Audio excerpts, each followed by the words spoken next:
There are fairies on the farm. My award-winning fairy fantasy novel, The Ghost of Nothing, is available now in paperback, hardcover, ebook, and audiobook, so be sure to check it out.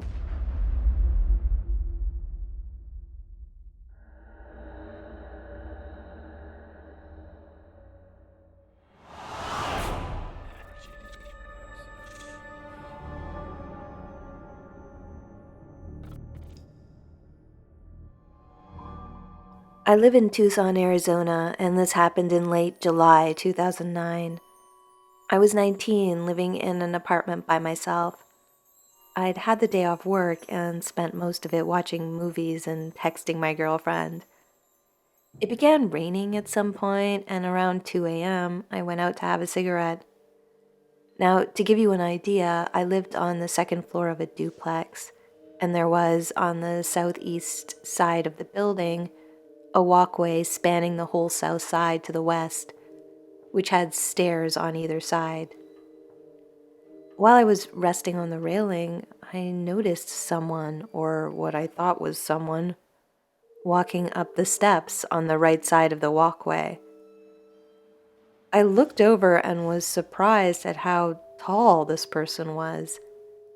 I glanced away, trying not to stare, but quickly looked back. This person didn't look quite right. It was too thin and tall for a person and wasn't wearing clothes that I could see.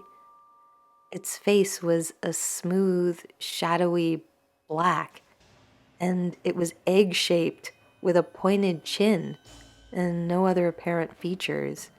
No ears, no hair, nothing. The figure was so dark that even as it walked under the porch lights, it stayed a perfect shade of black, as if it was a black hole. I just watched this, not quite registering what I was seeing. It was probably only 15 seconds or so before it turned and walked through someone's door. These doors open outwardly. They're strong metal doors with a second wood door inside. The figure hadn't opened the doors. It just walked through them as if nothing was there. And right then it clicked in my mind that what I was seeing was not natural. I ran back into the building and navigated the halls, heading towards where the figure had entered. I wanted to make sure that the door did open outwardly because I was doubting myself at this point. I found the door I thought it had walked through, and sure enough, it did open outwardly from the inside. So if whoever was out there had opened the door, I would have seen the door swing open. I was sure of it now. That figure had walked through the door, or maybe even the wall. Later that week, I found out a man died, not in the first apartment next to the door, but in the apartment behind it. The man had had a heart attack. Now, I can't shake the feeling that that figure I saw had something to do with it.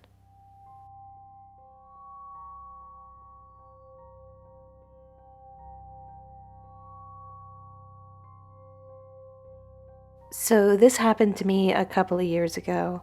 I had just moved into a neighborhood on the east side of St. Paul, Minnesota.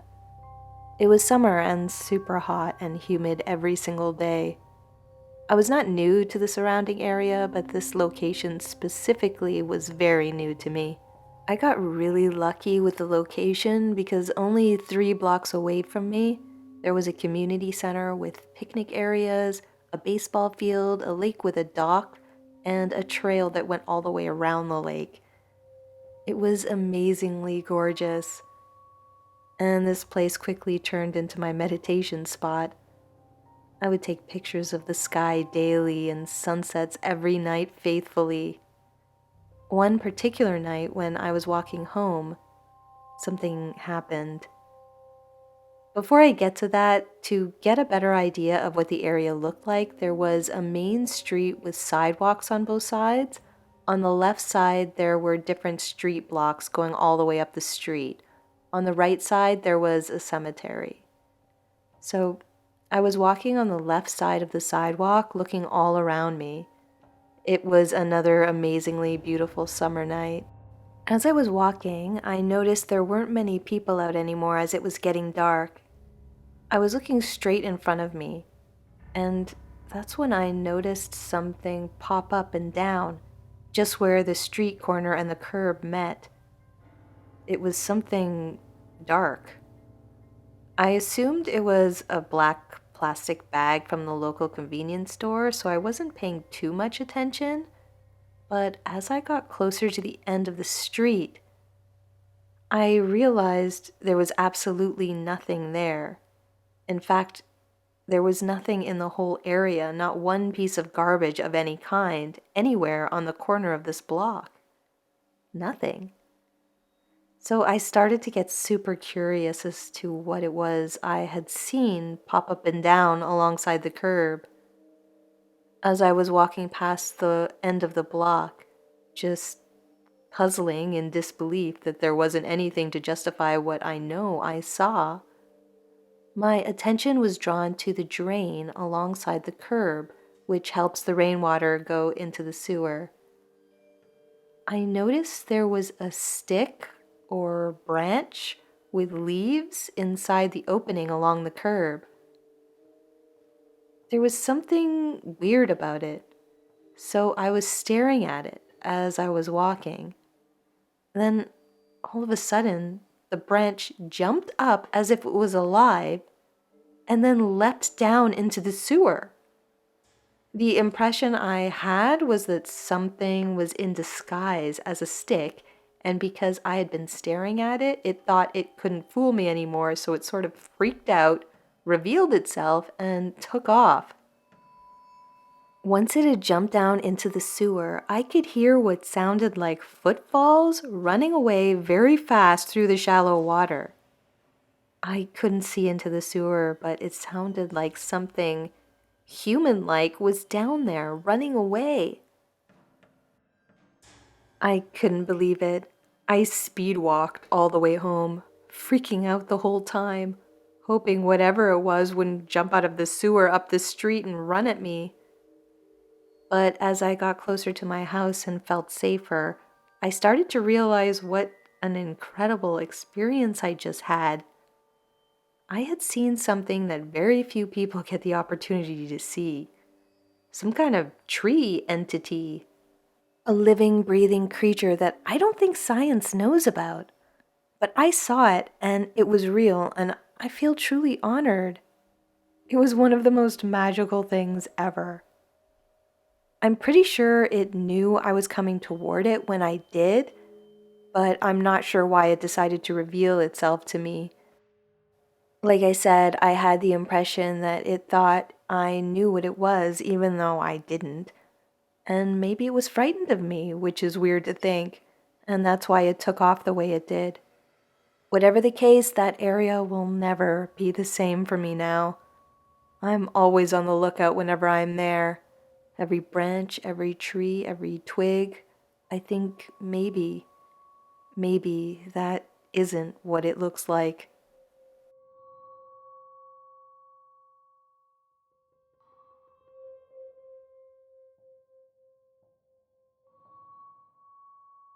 I live in a small city in the US. The houses in the area are about 10 feet apart. About 12 or so years ago, across the street from my house, was a half-dead pecan tree. One June night, back then, around 8 p.m., I was standing on the porch with some friends when we all saw a light appear on or from within the half-dead pecan tree across the street. It swirled around the trunk from ground level to about 25 feet or so high. At its highest point, the light appeared to come from within the tree and paused and then morphed into the shape of a door with a rounded top, flat bottom. The light then swirled around the trunk again, losing brightness until it faded. Both me and my two friends saw this. I'm not sure it was a fairy. It was the door aspect that made me feel this.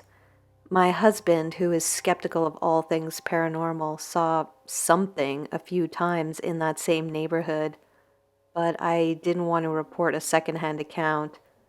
Let me just say he saw three small creatures, about 12 inches tall, running on two legs from one street drain to the next, right around the corner from our house. They were dark shapes, but very humanoid looking. The pecan tree with the light I saw was also over a drain.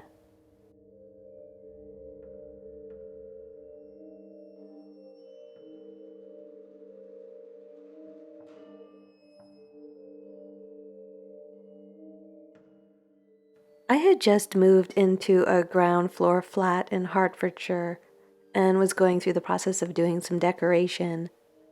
I had moved in about 6 weeks before, and on the Saturday, I was planning to pull up the old bedroom carpet and underlay, and then lay some laminate flooring down the next day. All that proceeded as planned. Part of the carpet was damp.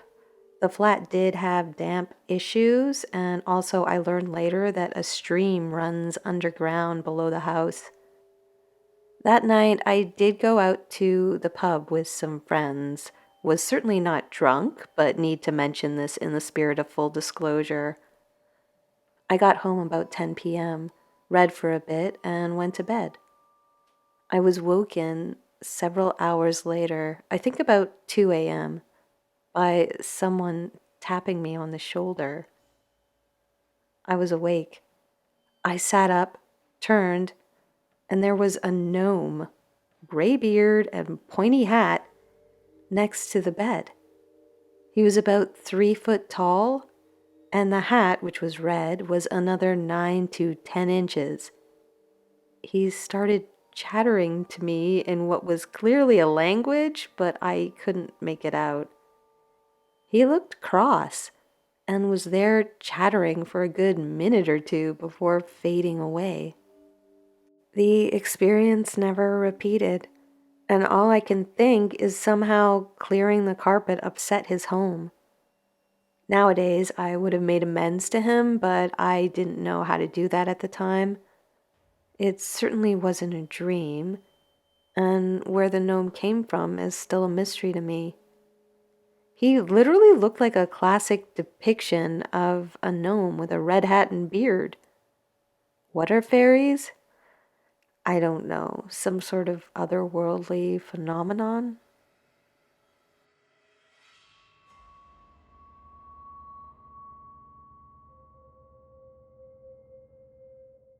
This happened in Edinburgh, on a hill in the city. I have a friend who's psychic, and she called me up to tell me she'd had a dream that the brownies of Edinburgh wanted to meet me near a ruin on a hill. I tend to take what my friend says seriously, so I did some research and found out where this hill was from her description and decided to go for a visit. My partner and I went together. I was told not to take my phone or else to put it in flight mode as it pollutes the other realm, and so I did. I'm an experienced hill walker and always know exactly where the summit of any given hill is. Being a geek, this is important to me. So I checked hillbagging.co.uk to be sure of this info. As we approached the summit of the hill in question, we were suddenly facing in the other direction, walking up toward the main summit of a larger hill nearby. Not the summit of the hill we wanted to be on, the hill we thought we were standing on only seconds before. I stood very disoriented, confused. I know I had not summited the first hill, as I had no recollection of standing triumphantly at the top as I always do.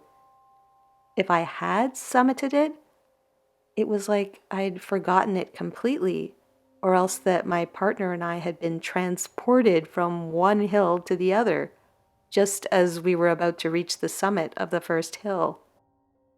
My partner was also very disoriented and confused and experienced the same thing I did. I have since learned from my friend that we may have been glamored by the little people to forget our visit to the summit of the first hill. I believe this to be true based on what happened, and the sense that there's missing time that day, missing memories. Although I don't know why the little people wanted me up that hill in the first place, and I only wish now that I could remember what happened up there. What are fairies? I think they're a group of many different types of beings, the original inhabitants of planet Earth.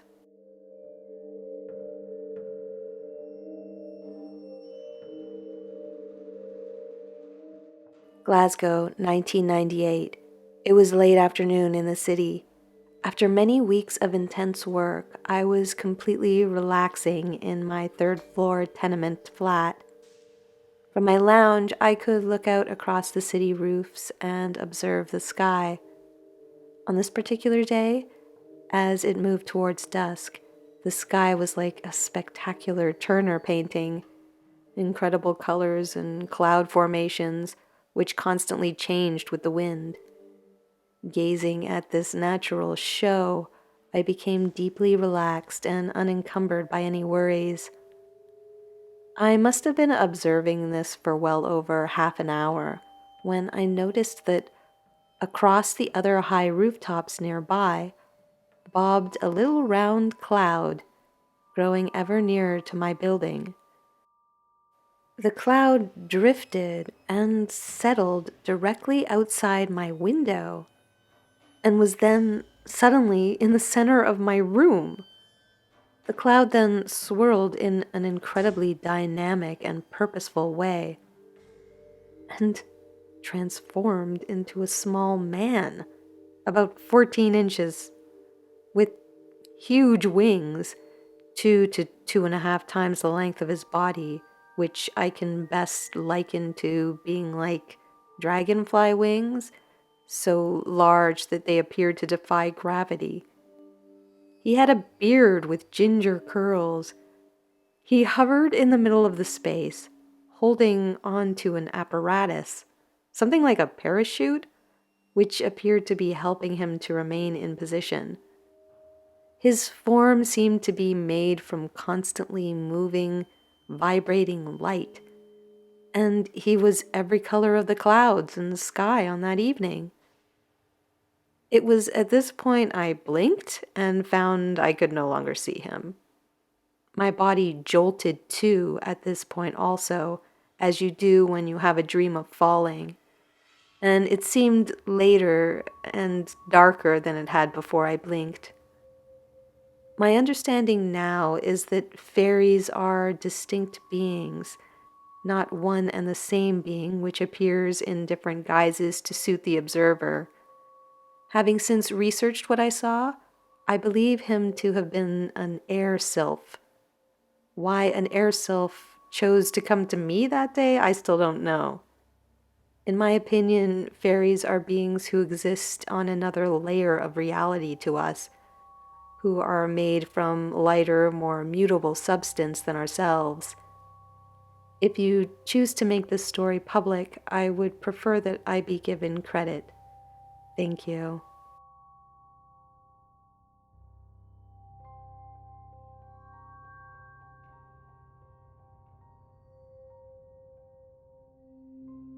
I always thought fairies were sweet, cute little humanoids with wings because of the media. Now that I'm into spirituality and witchcraft, I've realized they're not what we think. This happened 11 years ago. I was 14 years old at the time. Back then, my dad used to take my younger brother and I to this park we nicknamed Dead End Park, due to it being at a dead end. When we went, my dad would play soccer with his friends, while my brother and I would play with our friends. On one of our trips to the park, after we'd been there for a while and dusk was coming in, I decided to go to these crates where teenagers would sometimes climb to go chill out and talk. But to get there, I had to walk through a trail by the woods. As I was walking down the hill toward the trail, I heard drumming. It's hard to describe the drumming except to say it sounded magical. I was enticed by it, so I started walking toward the sound, which was coming from the woods. As I did that, the drumming abruptly stopped. I was like, okay, that's weird. I looked around to see who was making the sound, but I couldn't see anyone. So I decided to turn back. When I did that, the drumming started again. I stopped dead in my tracks, turned around to walk towards it again, and again the sound stopped. This continued for quite some time. I turned away, the drumming started. I turned back, the drumming stopped. And I was actually starting to get pretty annoyed. A friend of mine noticed how I kept going back and forth and came down the hill to ask me what I was doing. I told him about the drums and what was happening. So together we both turned away from the woods and listened. At first, neither of us could hear anything but the Metro North, which was passing by.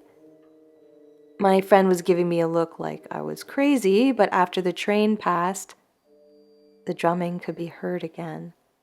And now my friend heard it too, loud and clear. He went over to the bushes at the outskirts of the woods, and just like that, the drumming stopped. Neither of us could figure out where the drumming was coming from.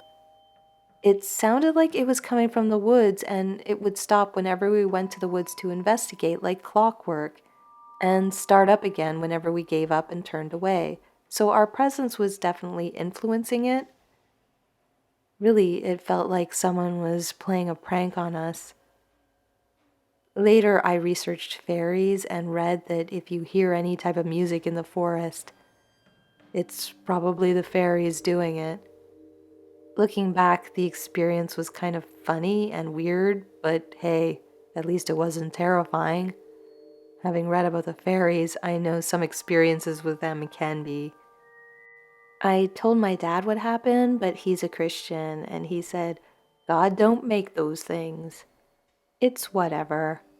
I know what I experienced. Fast forward to 2022. I was 25 at the time. I'm a spiritual woman now and was then too. I have lots of books about fairies. I learned about solitary and trooping fae, the seelie and unseelie courts, the elemental and animal fae. It's interesting to me, but I wouldn't want to work with the fae, knowing I'd not be able to keep up with their rules. So one night I had a dream where I was in an enchanted forest. It was so beautiful, the trees and flowers danced with color, animals surrounded me, and I saw a young person with ethereal features. I woke up suddenly and heard eerie, childlike giggling echoing through my apartment, and the sound of footfalls walking around.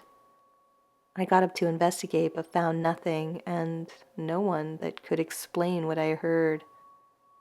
Later that same year, I was at home in bed sleeping when I woke suddenly to the sound of an inhuman scream. It sounded like a woman, but the sound wasn't human-like, if that makes sense. I looked at the time and it was 3 a.m. I was scared and I just had a feeling this had something to do with fairies. So I said out loud, "Good neighbor, I appreciate you contacting me, but we must not work together. Never." I said it in a polite way, but I was still really scared. Thinking about the incident later, I thought maybe it could have been a banshee that I heard. That's how inhuman the scream had sounded. But I was hoping it was not, because from what I know of the banshee, they bring omens of death by screaming or wailing. And for weeks afterwards, I was worried someone I knew or someone in my neighborhood was going to die. But maybe that's not what it was. The idea of a banshee in New York City does seem pretty far-fetched. Really, I don't know what I heard that night, only that it was terrifying. And as intrigued as I am by the Fae, in all honesty, I think it's best to keep my distance. but I still think that if you're a witch or any person who's doing spiritual work, you should at least know about them. So if you do encounter them at some point, you'll know what you're dealing with.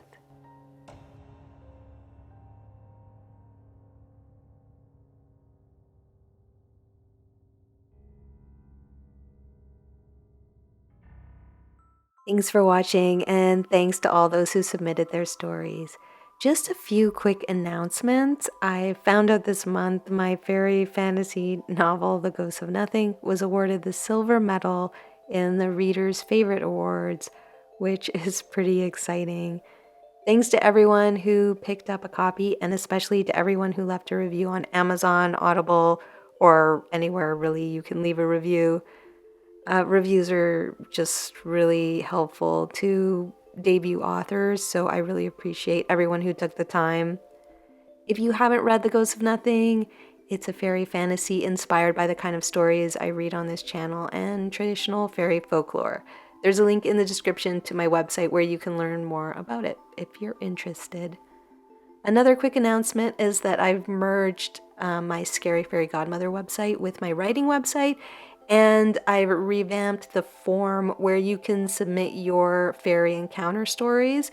So there's a few more questions there that you're going to get asked when you submit, just related to fairies. I realized that I like some of the questions that the fairy census asks when you fill that out, and I wanted to ask some similar questions to you guys when you submit your stories to me so that I can learn more about what you actually think fairies are. I really like hearing theories about that, so I think it should be interesting to hear your thoughts. If you want to submit your story, head over to scaryfairygodmother.com and you'll see the form there, and that it has a few extra questions that it didn't have previously. While you're there, I hope you'll join my mailing list, Fairy Lights, for all things fairy related. It's also a great way to receive updates for when this channel posts a new video, just in case you're not receiving those notifications from YouTube, because I usually send out a new mailing list email every time I upload a new video. You can also check out the rest of my writing website while you're there, which has information about my novel and a spot where you can sign up for my writing mailing list, The Shaken Tree, which is exclusively for updates and news related to my writing. As always, I'm sending out extra special thanks to all those who have supported the channel on Patreon, and to anyone who joined the channel, made a one-time donation through PayPal or Ko-fi, or became a paid subscriber to the newsletter. I really appreciate you guys so much and the support you're giving this work. If you like this channel, the stories I tell here, and would like to lend your support, all the support options are in the description below.